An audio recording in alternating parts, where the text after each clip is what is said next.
I am Staff Officer Dominic Mensah.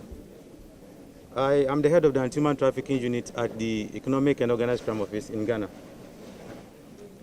On the 28th March, we received a complaint from an informant alleging that a group of people suspected to be Nigerians have brought in victims to their apartments and that they are using them to engage in prohibited cyber activities. So they called on the office to assist in their arrest and then prosecution. Now, the complaint, it's a whole estate that has about 50 houses. And if the complainant is alleging that about 26 of the houses are being used for the prohibited cyber activity, that should tell you that about half of the facility is being used to commit crime. So we had to do a lot of field verification or surveillance to identify which of the houses were being used to perpetrate the crime that was alleged in the petition. And as part of the verification, we were able to identify all the 26 houses. So we decided to strike to strike all the 26 houses simultaneously. So we embarked on an operation that we named Operation Rescue Shield. So the operation that brought about this whole numbers you are seeing here is called Operation Rescue Shield. And that is exactly a week today.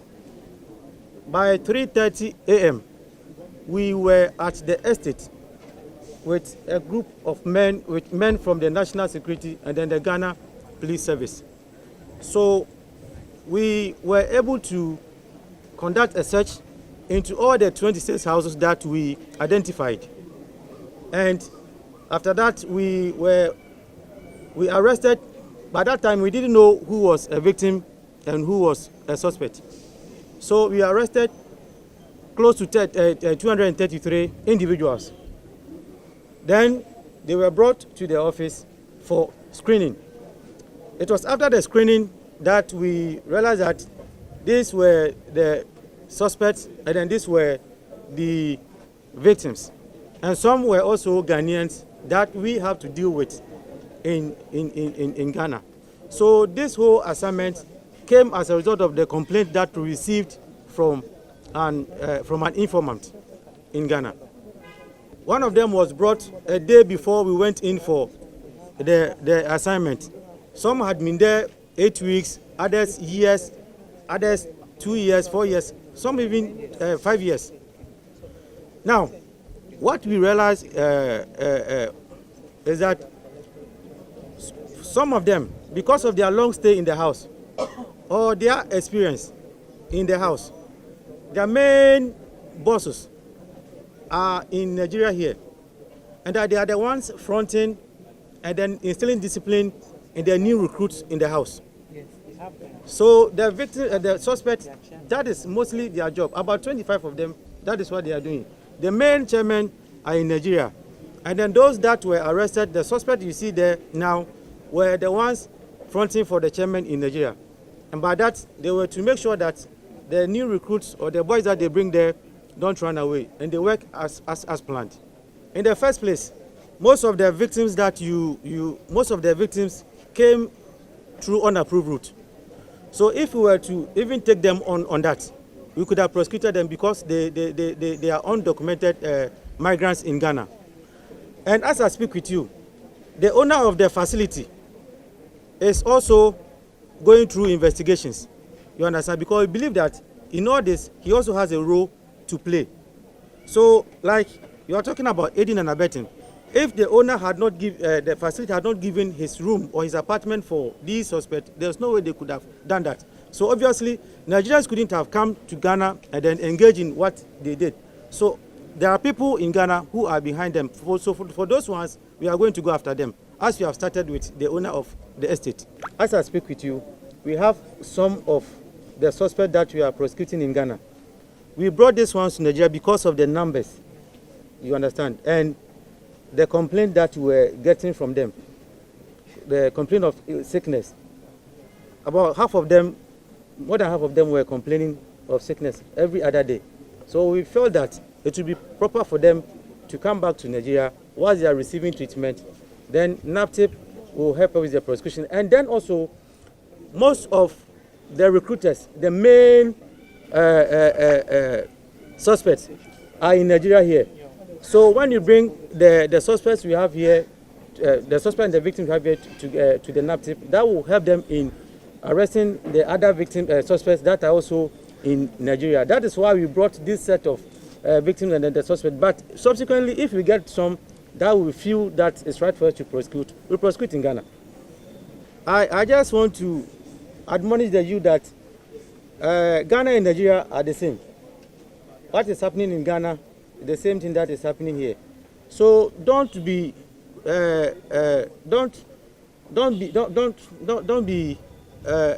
carried away by somebody telling you that there are greener pastures in Ghana, and the moment you come to Ghana, you come and make it. It doesn't work like that. For you to make it in life, you have to go through processes. So I believe that we need to engage the youth, as Madam said, in constant education. And then also, the thing is, if anybody tells you that I want to take you outside to any country apart from Nigeria, and I don't tell your parents, please know that there's something fishy about it, because for some of these victims that we spoke to, they said that they told them that they shouldn't tell their parents, and that when they do, their parents will not allow them to travel. You understand? But I believe that if they had discussed it with their parents, they would have given them a different advice. So when anybody approaches you with a job opportunity and they ask that you shouldn't tell your parents, know that there's something fishy about it, and you advise yourself accordingly. Suspected traffickers use different tactics. Like, don't tell your parents. And also, we are bringing you from your villages to Lagos. So come and work in supermarkets. So come and work in offices. And we're equally taking you outside Nigeria to go and work in different industries. And they will tell them they should not tell any members of their family. What we are saying is, to the generality of the public and parents and guardians, is they should be alert to their responsibilities, because most parents and guardians, they have failed in their responsibilities. In the olden days, it is the parents that ensure that they train their children in godly ways, so that they will not be easily enticed to money or carrying big phones. But nowadays, you will see youths, young ones, their parents will be demanding too much from them. So these are some of the things that enable these youth to fall into the hands of these suspected traffickers. On daily basis, they move them to different parts of the world. It used to be Europe, America, and other parts of the world before, Italy, Spain. But now, they move them to the Arab world and African countries. So these are some of the tricks and tactics that traffickers use in luring them and forcing victims of human trafficking to different parts of the world. And finally, here are the figures. 76 from Edo State, Anambra 6, Delta 17, Bayelsa 13, Imo 19, Enugu 12, Ebonyi 8, Cross River 7, Abia 9, Niger 4, Akwa Ibom 3, Kogi 6, Ondo 1, and Osun 1. So we appeal to the state governors to please work with NAPTIP to come to the aid of these victims. 12 of them are under the age of 18. If these boys know what they were going to do, they would not have gone. So it's not about, we know government must play its own role and enable an environment for jobs to be created. But if you know that this is what you're going to go through, you will not go. Let them share their experiences with you. So we want to work with you, the media. Use your platforms to raise awareness. Don't be surprised that by tomorrow you hear another story. And honestly speaking, it's going to be difficult to keep, IOM, International Organization for Migration, is already getting tired of bringing Nigerians back. So we really have to put a stop to it. The traffickers have to be named and shamed. We should see them the way we see drug traffickers and show their faces. They're evil people. And then massive awareness campaigns, and then families are always involved. If you ask, most of those that come, I received 4 just last week, girls. It was their aunties or an uncle that, sold them to somebody. So please, massive awareness is very much needed. My name is Abdul Karim Abdullahi. Okay, which state? Niger State, Mokwa local government. Okay, can you tell us your experience? Experience like how I got there. Yes, how you got to Ghana? And I was in search of a job online, so I met with someone, Victor. He was the one who paid my transport to Ghana and asked me to come for a job because I was carpenter expert, so I thought I was going there to do carpentering work. After I get there, he paid my transport. After I get there, I got to the house. I saw that everything changed, not as planned. They locked the door and give me computer to start hustling for them. And I don't like the hustle, but I can't say I won't do it because the person I meet there that say he can't do it, he was very, very, very tortured and beaten, and he was injured very well. But I thank the Ghana embassy for coming to our rescue on time. Okay, so what were some of the promises they made to you before they trafficked you, before they took you there? What did they tell you? They tell me that if I come, I will get the job I'm looking for, like carpentering work I said I am doing. They said they will get me someone I will be working with, and they will get me a place to stay. Since when did you leave Nigeria? I leave Nigeria February. This year? Yes, How old are you? I'm 24 years old. So when you got there, what exactly did you do? What did they ask you?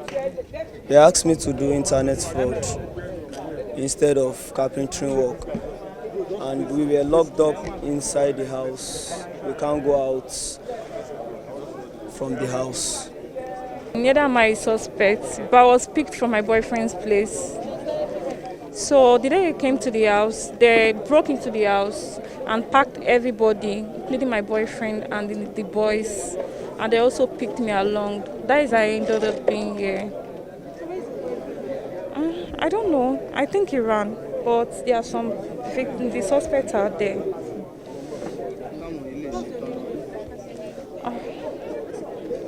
My name necessary.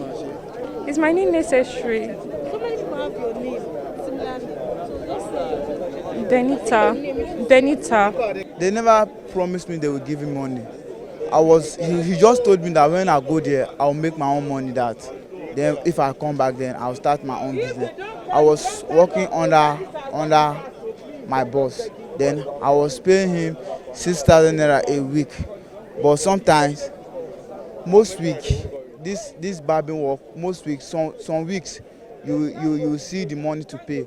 But some week, there will not be money. So I was having issue with him. I was right now, I'm moving home almost 60-something K. So I was thinking if I went to the Ghana and come back successful, I'll pay him the money. And then start my own business. But over my years of staying there, I haven't made any money. And over my staying there, my eyes, because of steady looking on the system, I can't see well right now. I have eyes problem. My eyes is disturbing me. I can't see well. So that is what I've experienced. It was a friend who went there and came back. So he was the one that told me that he can make me away. But then he never told me the exactly work, because he feels if I know, maybe I won't go. Because sometimes when you take someone, they will pay you. Like when it's just like he was like an agent. When you take someone there, they will pay you some money. So he never told me that was the work I was going to do. So I followed him. I followed him there. Then discovered that it was fraud. So since I didn't have the transport to come back, I decided to do the work. For how long have you been there? I worked there 1 year and 3 months.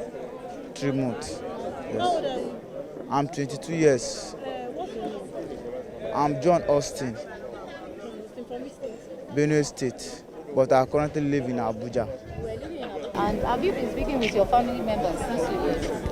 Yes, but I never told them that was the work I was doing there, because if I told them, they want me to come back, and if I tell them the transport fee, they won't be able to afford it. So I never wanted. Then it was when I went there, it was over 150K.